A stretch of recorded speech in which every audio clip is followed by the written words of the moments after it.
Voi voi. Katsotaanpa mikä täällä on vikana.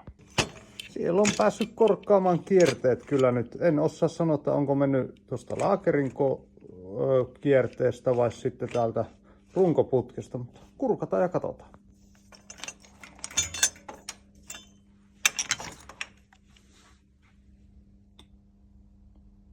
Oi oi. Katsotaanpa pystyykö tuolle tekemään mitään.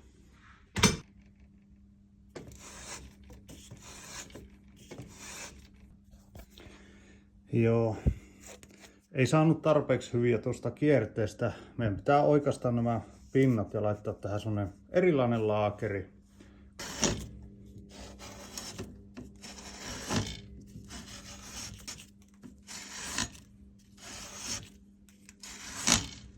Eli silloin sillä laakerilla on edellytykset toimia siellä, koska sen molemmat puolet, kun se puristuu tuota putkia vasten, niin on sitten suorassa, että se ei jää vinnoon toiselta puolelta.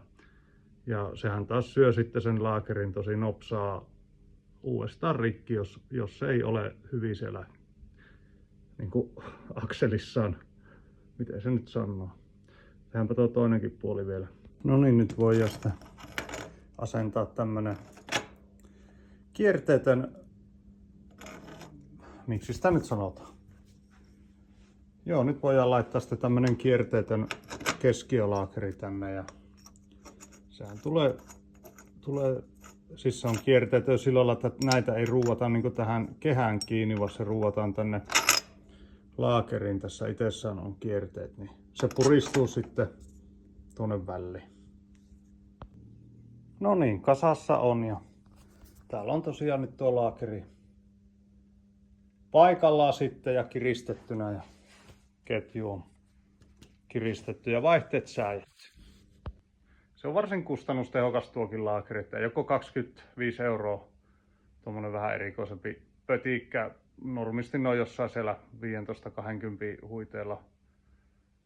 No toki on nyt peruslaakereitakin 25 € maksavia, mutta tähän nyt tuli tuo kierteetön malli. Saatiin pyörä taas iskuun, ei muuta kuin soitellaan asiakkaalle, että tullaan hakemaan. Hyvää tiistaita, moro!